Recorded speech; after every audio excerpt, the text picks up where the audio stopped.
This is Living Planet. I'm Kathleen Schuster. It's summer and time to kick back with a good book.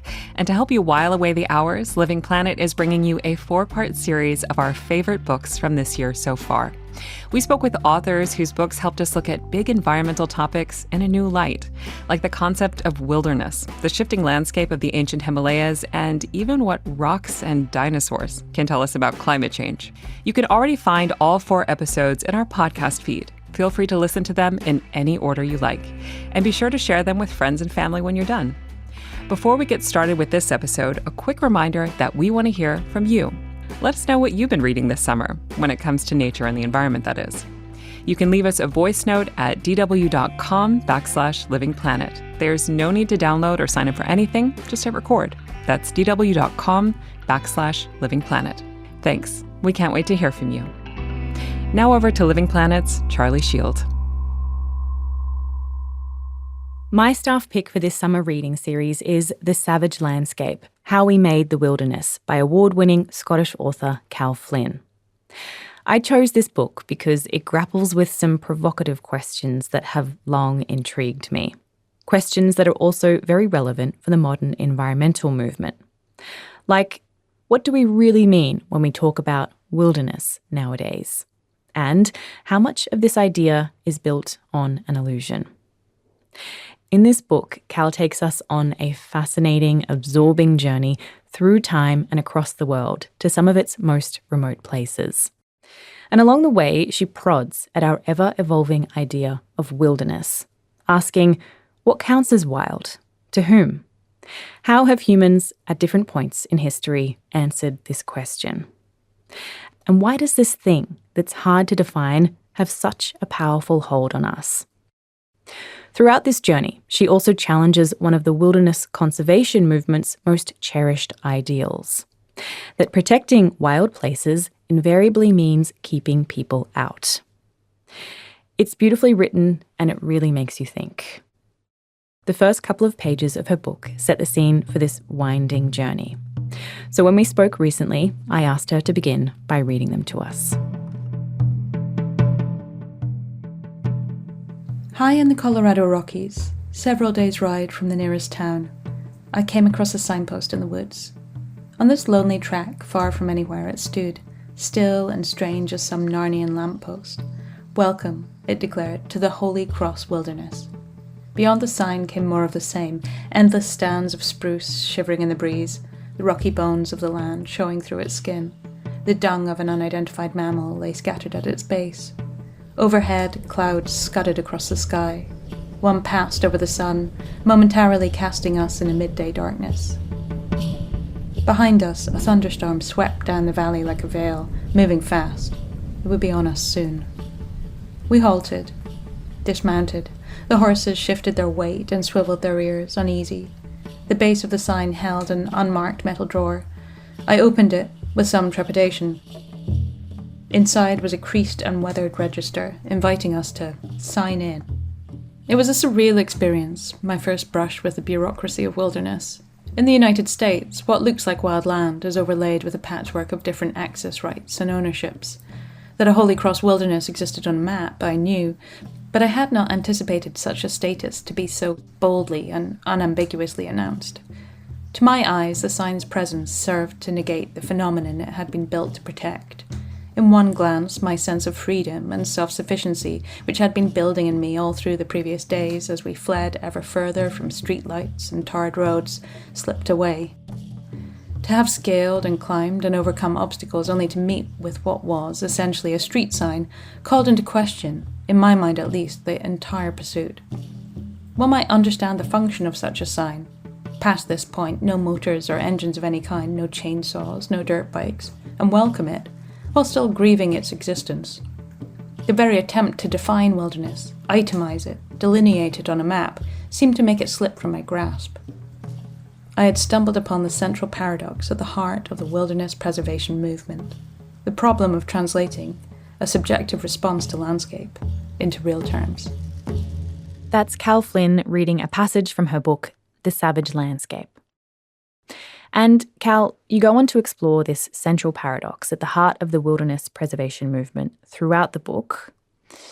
Could we just begin by establishing what is so contradictory about trying to define wilderness and attempting to protect it. Well, wilderness as a word has come to mean a number of different things depending on who you're speaking to. And in many senses, it's a kind of shape-shifting definition. So it's defined by the absence of people. To some people, it's defined as a foreign place. To other people, it's defined as a place off the edge of the map to others.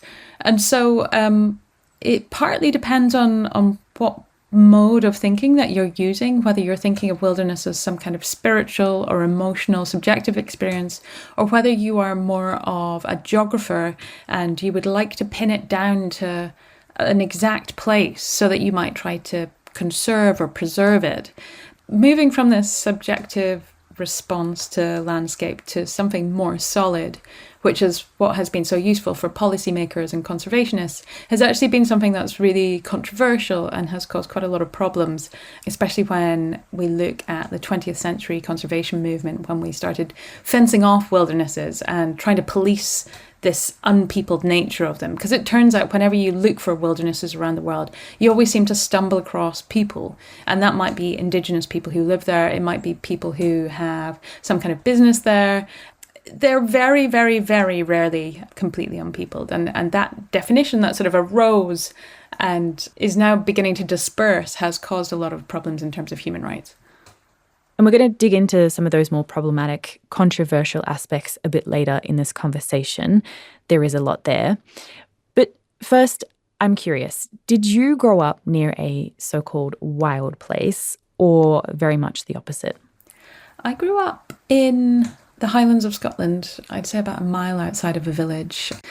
I'm not sure I would describe it as a wilderness. It was a farming region. We had what you would call rough pasture around us. So some sheep sometimes it would be cattle, sometimes it would be horses. And we were on the edge of, I guess, the highlands that you might see on postcards. So if you just walked up to the top of the hill, you could see the mountains, you could see the moorland sort of stretching out. There were lochs, there were open spaces and some plantation forestry as well. So it's definitely a kind of mixed landscape.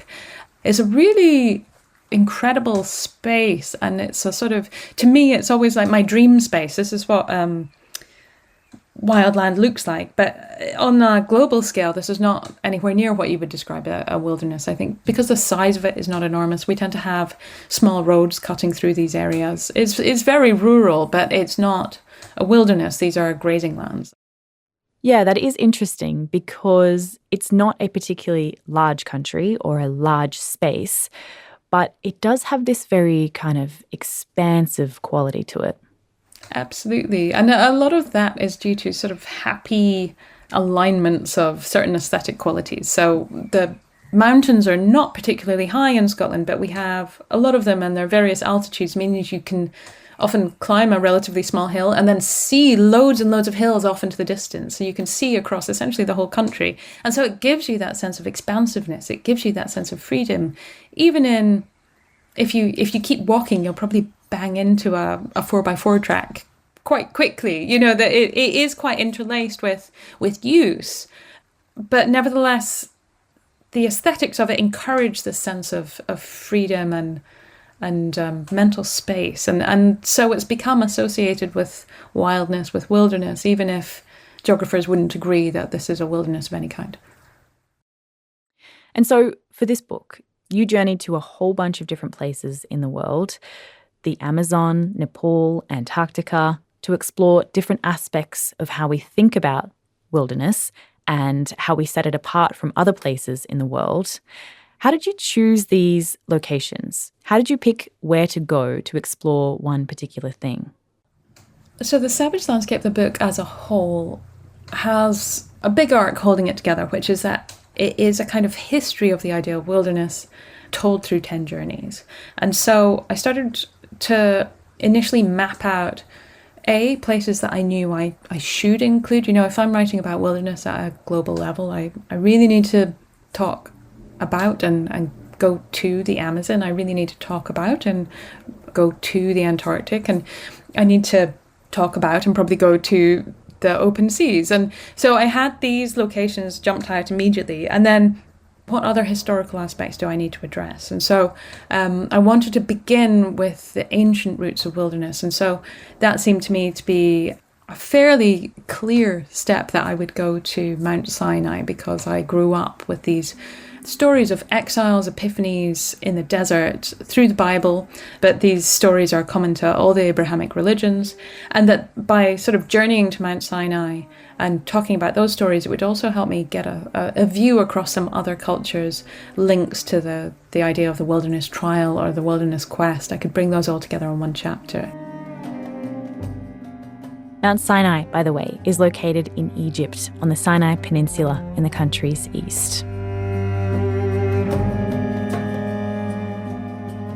And then I started looking for different key aspects of how this wilderness idea had evolved. And for example, a lot of what we call wilderness today, some of our best preserved and longest preserved wildernesses are former hunting reserves, or are even still hunting reserves. And so I knew I wanted to look into that history. And so I needed to find a present day example that I could go to and experience. And so that ended up being a chapter about trophy hunting in Mozambique, in this incredible reserve called the Niassa Special Reserve. It's about the size of Switzerland, part of which is managed as a pure nature reserve, and a large part of which is managed as a kind of hunting reserve. You can go trophy hunting there.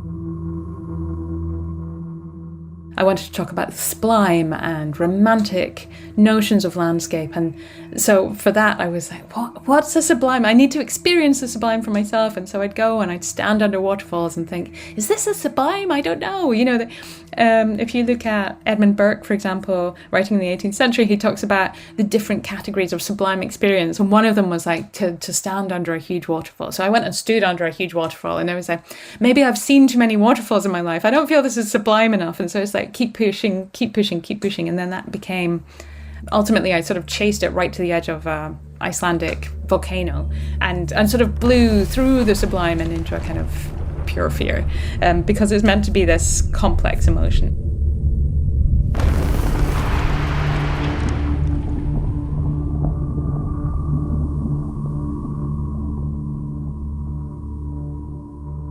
And so that's what I was thinking about when I was putting together these 10 places, that it should be places that you think about when you think about the word wilderness, and it should also be places where there are sort of conflicts or tensions that allow me to really dig down into the complexity of these arguments. What has happened to this idea of wilderness? Why is it so powerful?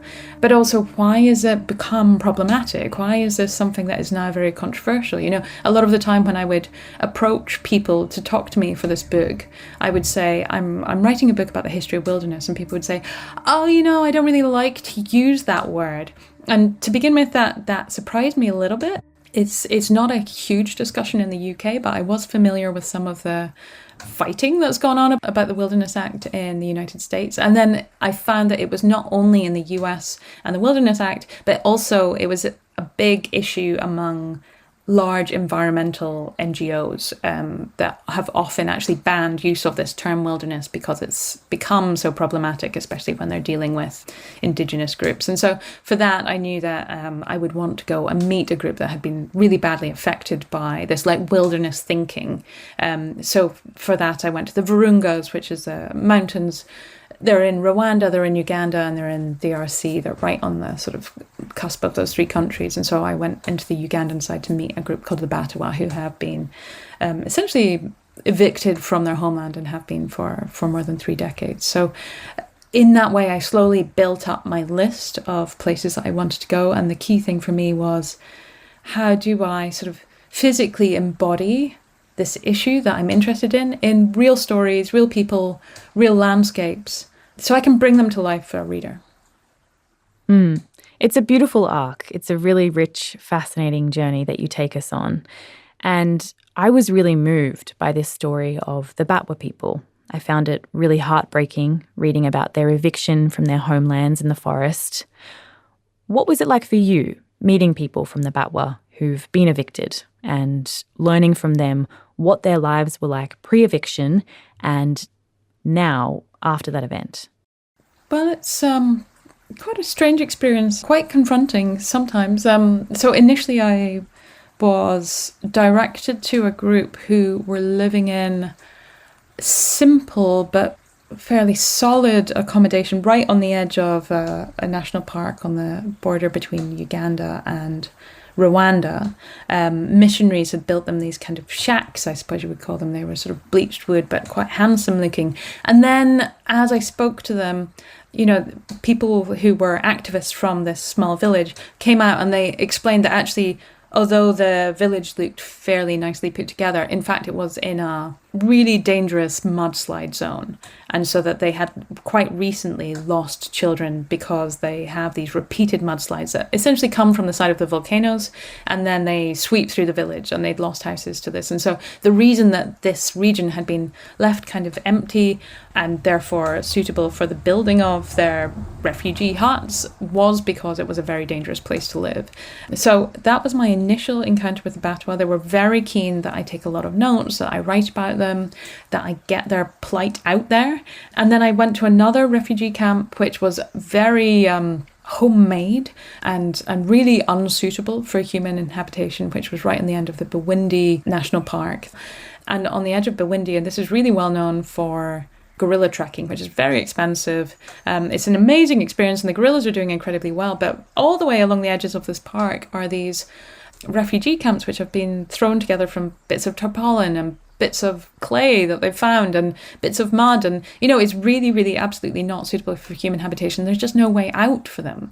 They don't have sort of traditional knowledge that is easily applied to becoming smallholder farmers, which is, I think, what the Ugandan government would like them to do.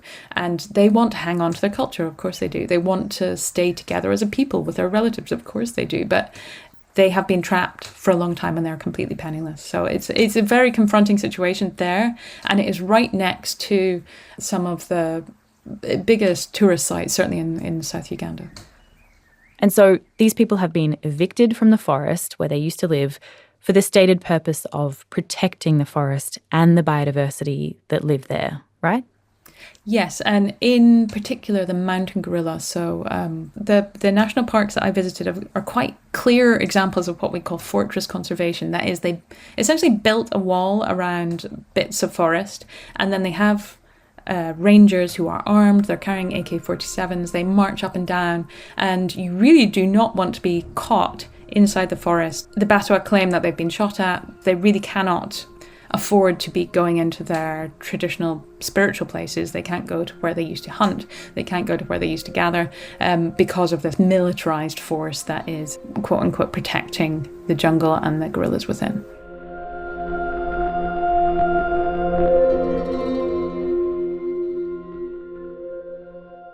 And in fact, you do see this a lot in the Congo Basin. So the Batwa people are spread out over a number of different countries. I think there's something like 87,000 of them. More than 90% of them have now been evicted from their homelands. That's spread through lots of different reserves and national parks. It's very easy to think of this kind of colonial mode of environmentalism as being something of the 19th century, but in fact, this is still being enacted across large swathes of Africa, especially in the Congo Basin, and also areas in Asia as well, this very militarized approach to environmentalism. And I think a lot of people in the West are not so aware of that. They're very aware of the dark colonial history of, for example, the American national parks, but they're not so aware of the very contemporary issues that are continuing to unfold today. If we just back up for a minute, this model of conservation and wilderness protection being implemented, this was essentially exported from the United States, right? That's where it was developed. Sort of. I think you can definitely see a direct line of almost like inspiration.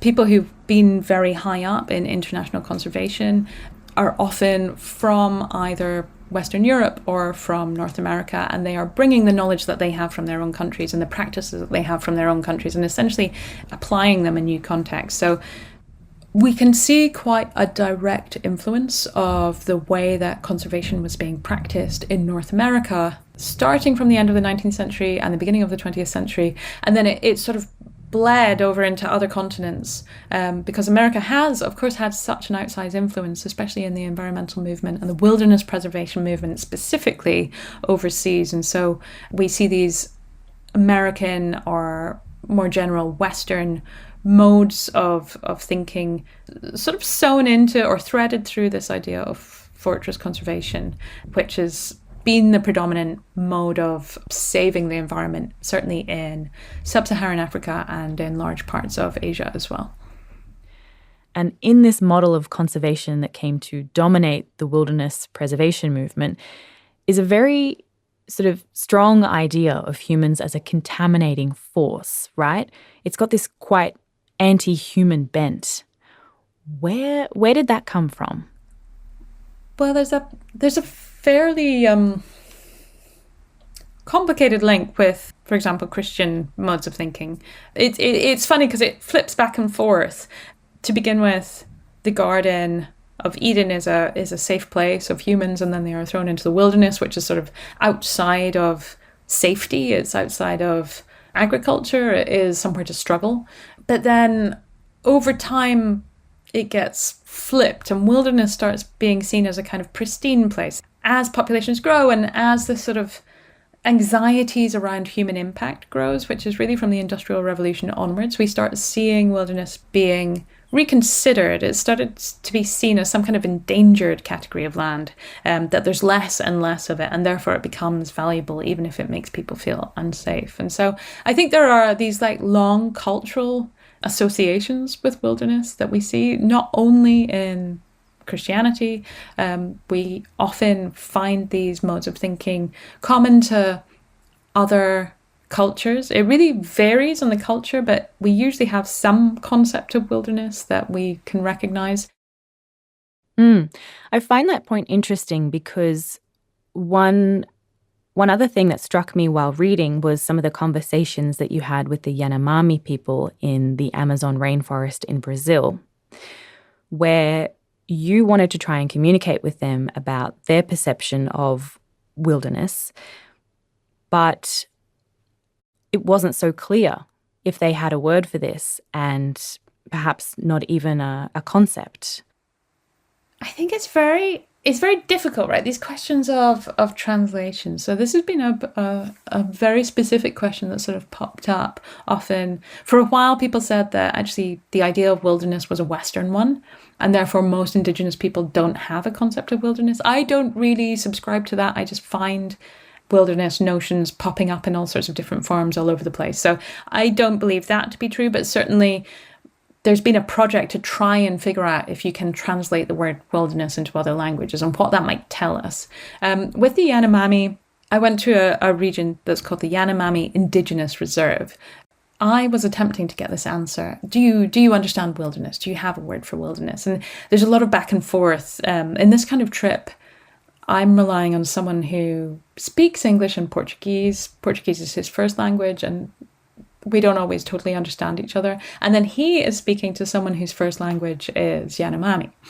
And so there's this slight echo chamber effect. It becomes very difficult, actually, when you're getting into the etymology of things, or if you're getting into the semantics of particular words. It's very hard to be sure exactly. And so we were sort of bubbling around, and my translator said, I don't think they have a word for this. He doesn't seem to understand what I'm getting at. And then the head man of the Yanomami group I was visiting, sort of hit on something, and he said, oh, yeah, no, I mean, there are definitely areas we wouldn't go, they're too wild.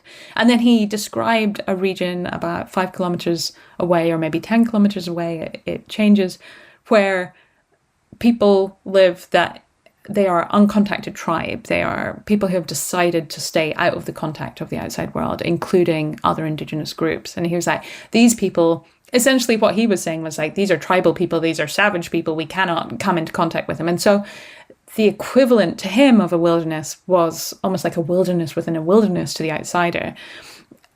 You can see in that dynamic a kind of house of mirrors effect, or how this word wilderness is often redirected, that people don't seem to think it's where they are, it's where other wilder people might be, or it's where another wilder place might be. This idea of wilderness always seems to be just over the next hill. You know, it's just, if you could just walk over and get the next view, you'll be able to see it. And you're constantly reaching these false peaks and feeling like you're right on the edge of the wilderness.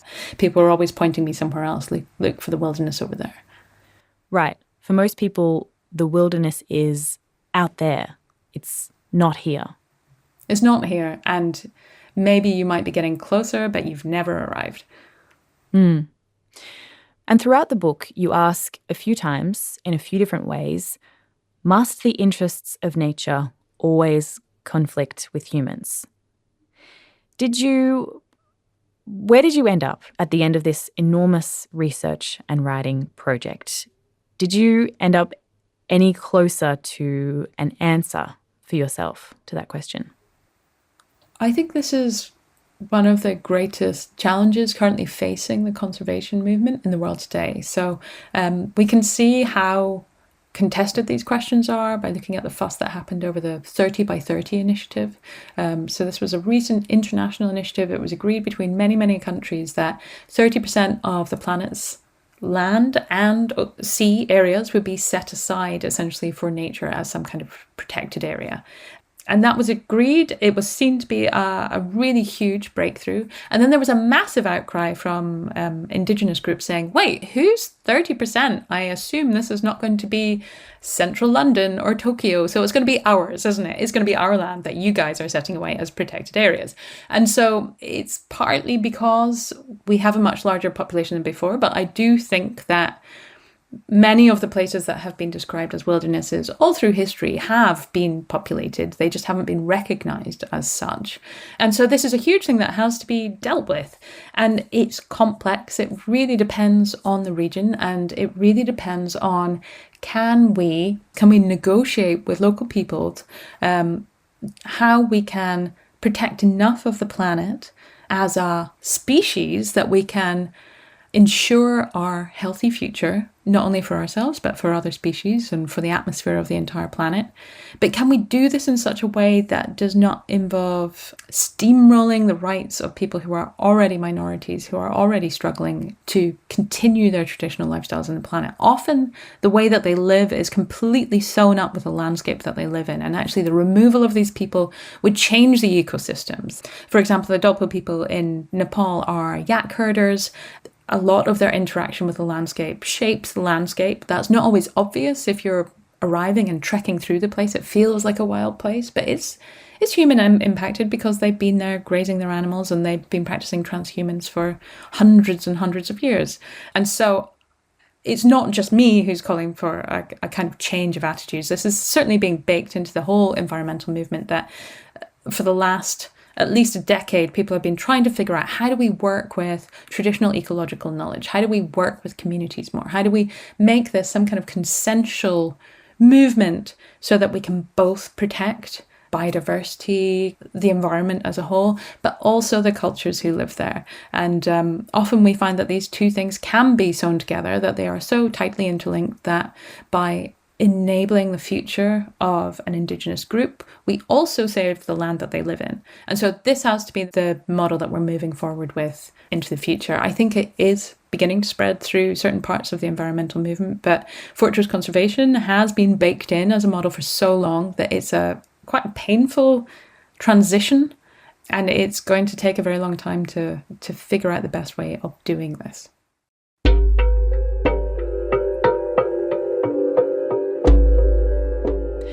Cal Flyn, thank you so much for your time. It's been so fascinating talking to you about your new book, The Savage Landscape. Thank you. It's been a joy. Thank you so much.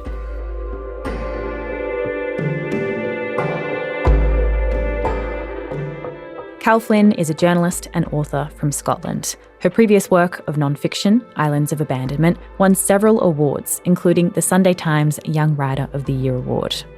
Her latest book is The Savage Landscape: How We Made the Wilderness. She spoke to me from Scotland.